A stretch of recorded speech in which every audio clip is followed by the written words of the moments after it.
Hi everybody, this is Lindsey from windingroadcrochet.com. Today I'm going to demonstrate for you how to make my Granite Rib Throw blanket.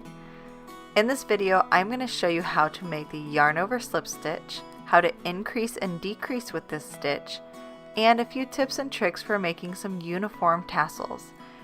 You can find the link for the whole written pattern in the description box below, and if you like this video, please make sure you subscribe, press the like button, and hit the bell to be notified of future videos. For today's pattern, you are going to need a 12mm crochet hook, and the entire pattern takes 10 skeins of the Wool Ease Thick and Quick. Be aware that the tassels in this pattern actually use one entire skein just for the tassels.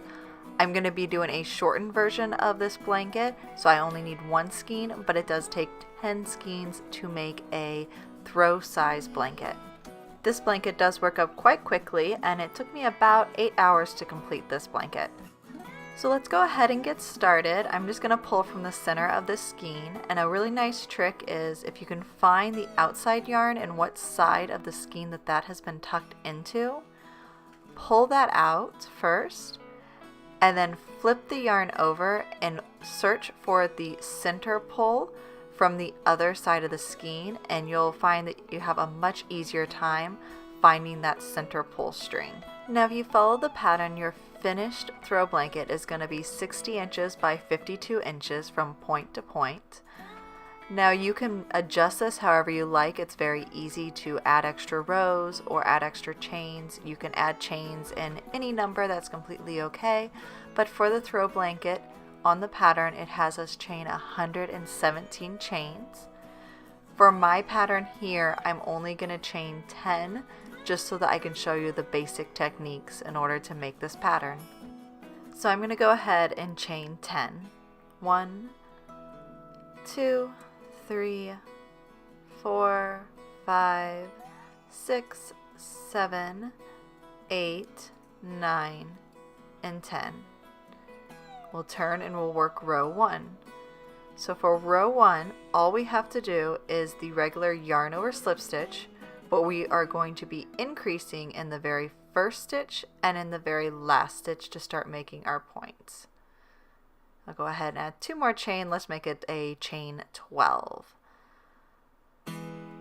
So I will work into the second chain from the hook, and I will be creating a yarn over slip stitch.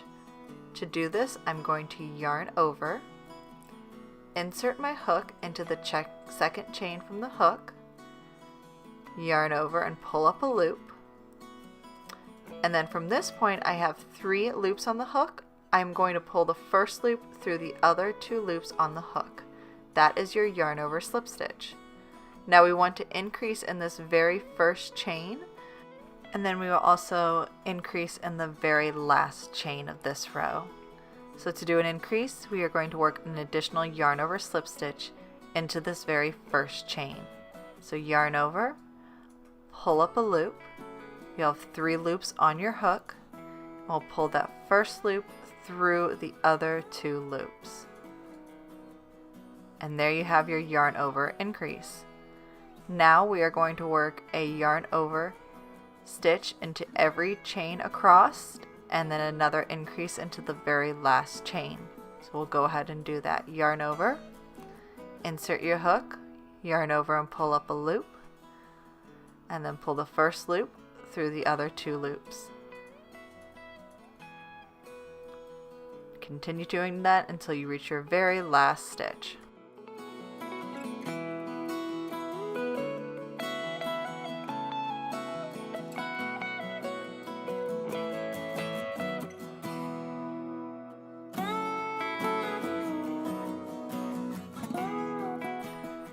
So here we've made it to our very last stitch, and we will work 2 yarn over slip stitches into that very last chain. So there's our first one, yarn over, insert our hook into the exact same stitch, yarn over and pull up a loop, and pull the first loop through the 2 other loops on the hook. And that completes row 1. Now we are ready to move on to row 2. To do this, we're going to chain up 1, and turn our work.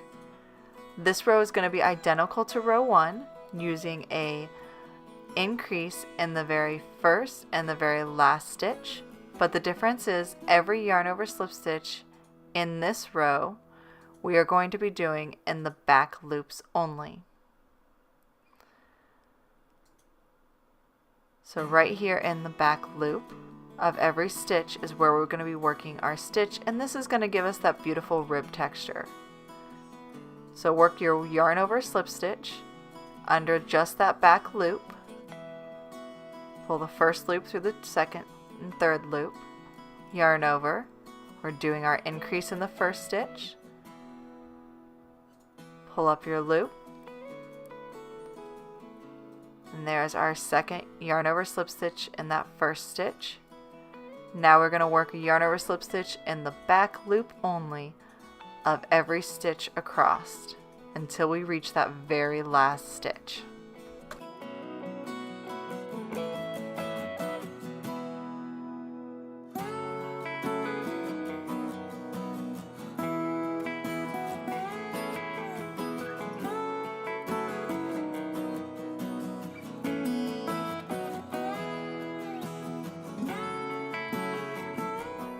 So here we are on the very last stitches once again, and we will go ahead and work into the back loop only and work 2 yarn over slip stitches into that very end stitch. It's not too noticeable yet, but what we're doing is we're slowly starting to create our very first point by using those increases. So we'll move on to row 3, chain 1 and turn, and row 3 is going to be identical to row 1. Increasing in the very first and the very last stitch of the row. We'll keep repeating this until we are at the end of row 6, always working in the back loops only.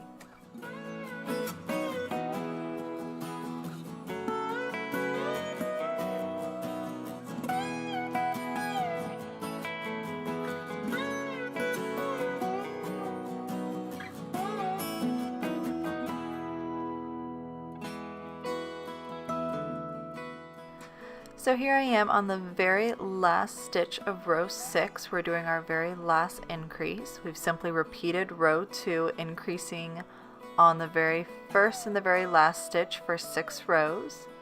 And you can see now, because of that back loop only, we're having a really nice ribbing created, as well as those increases are creating our points.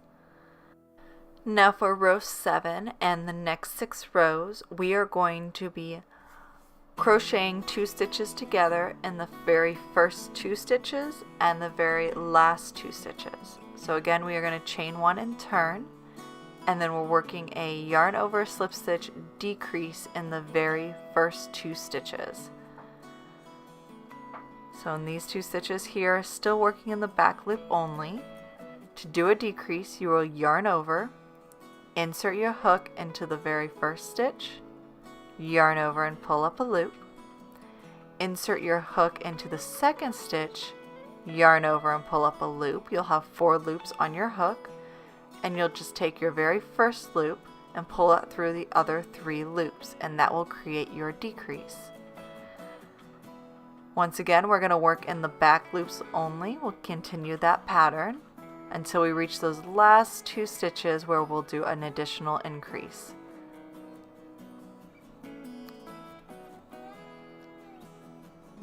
Go ahead and yarn over slip stitch in the back loops only until we hit the last end, and you'll see how we're slowly going to start getting a little bit of a decrease here. A really good tip is to take a stitch marker and mark the first of your 6 rows of decrease. That way, whenever you need to count up to see how many you've done, you don't have to count the entire blanket, every row in the blanket, and figure out where you're at. You just need to count up those 6 stitches or those 6 rows to see if you're ready to go ahead and start increasing again.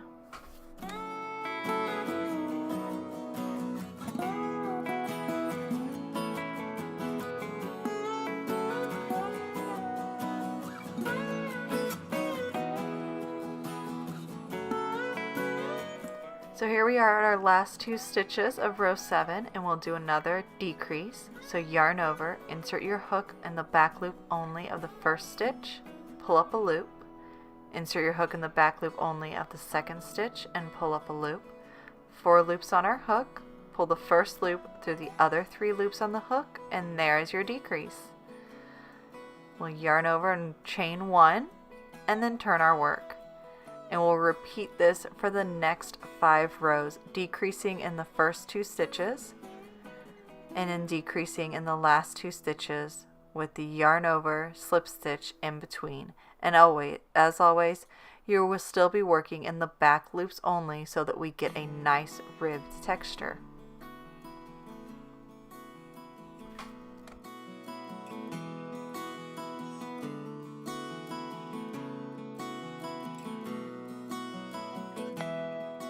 So here we're coming up to the last decrease of our 12th row, and this will be completing our very first point of our Granite Rib Throw, and I'll show you what that looks like. So you can see where our red stitch marker was, and I can count up from there to see that I've completed 6 rows, and you can see how we've made a really pretty point on both ends here. And you're simply going to repeat rows 1 through 12 a total of 7 times. So you'll just increase in the first and the last stitch for the next 6 rows, decrease for 6 rows, and repeat that for 7 times to make the throw blanket, or you can repeat it for as many times as you'd like to make this blanket as wide as you see fit. Now I'm going to show you how to make the tassels for the edges of the blanket to sew onto the tips of each point, and give you some tricks for really making all those tassels really uniform, since there are quite a few to make. So to make the 14 tassels that we need for this blanket, you'll need a pair of scissors, some cardstock, or a toilet paper roll will work just fine, a smaller crochet hook, and then a skein of yarn, and a book. My book, I believe, is about 9.5 inches wide. You can get a longer book, but you do want to take in consideration how wide the book is, because that will matter in how big your tassels are. So the first thing I'm going to do is take my piece of cardstock, and I'm going to cut a 4-inch by 4-inch square out of it.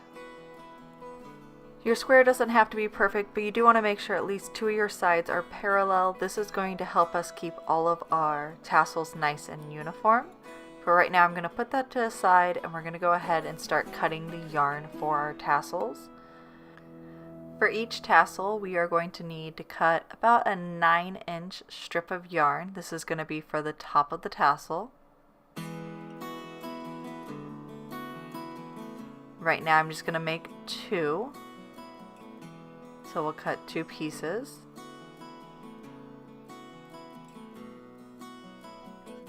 And then I'm going to use the book to help me out as much as possible, so I'm just going to tuck one end of the yarn into the corner of the book and do the exact same thing on the other side. You could also use tape to hold this in place, it's completely up to you. I was just kind of using what I had, and I found that the book worked really well. And then now we're going to start wrapping around the book. And I wrapped for my tassels. My tassels are nice and fluffy and really full. For my tassels, I wrapped around the book 30 times.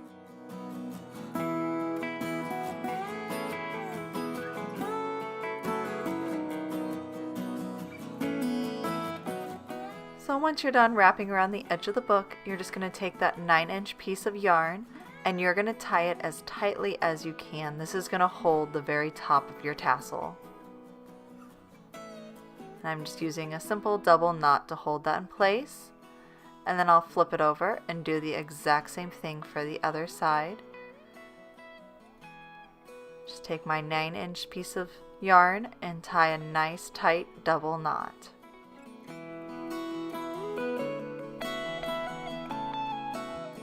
Now we'll lay our book flat, and using our scissors, we are going to cut the yarn directly in the middle of the book. You can use a ruler to find out exactly where this is, or you can eyeball it like I'm doing here. But you just want to go ahead and cut them as close as you possibly can to the center so that our tassels remain as uniform as possible.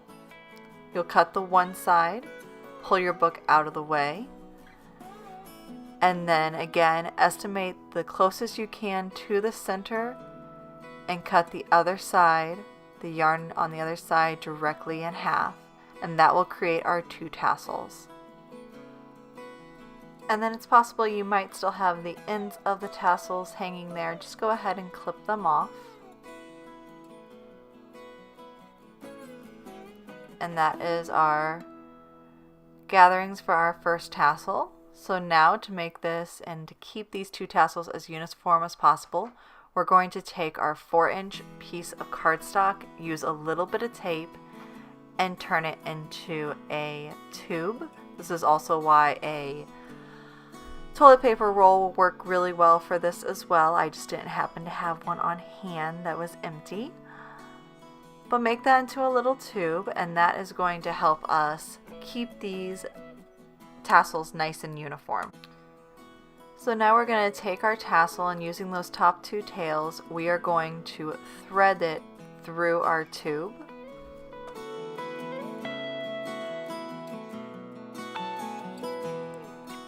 And then keep pulling it until the ends are almost flush with the end. You want to make sure you're able to cut that so that everything's nice and even, just the longer tails are sticking out.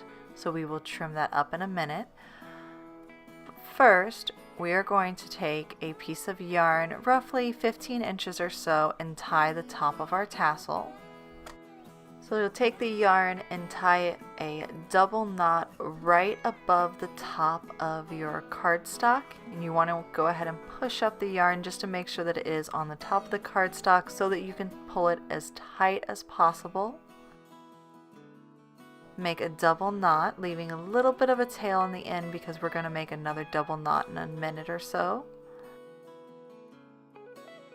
Wrap the longer of the two tails around the tassel 2 or 3 times. Again, making sure you're working above the cardstock. And then once that tail is pretty much the same size as your first tail, go ahead and do another double knot. There you go. We'll go ahead and trim up this end to make that look nice and neat.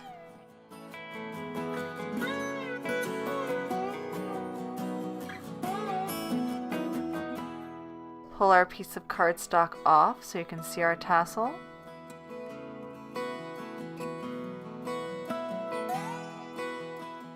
And then just for these ends here, we're going to use a smaller crochet hook. You could also use a yarn needle and just pull those 2 strands of yarn into the center of the tassel so that they're nice and hidden. And there you have your completed tassel. So I really hope you like my method of making tassels. I hope you like the Granite Rib Throw blanket. If you continue making tassels the exact same way, using your exact same 4-inch tube, all of them should turn out very, very close in likeness, and you should have a really nice, cute blanket when you're done with these cute tassels.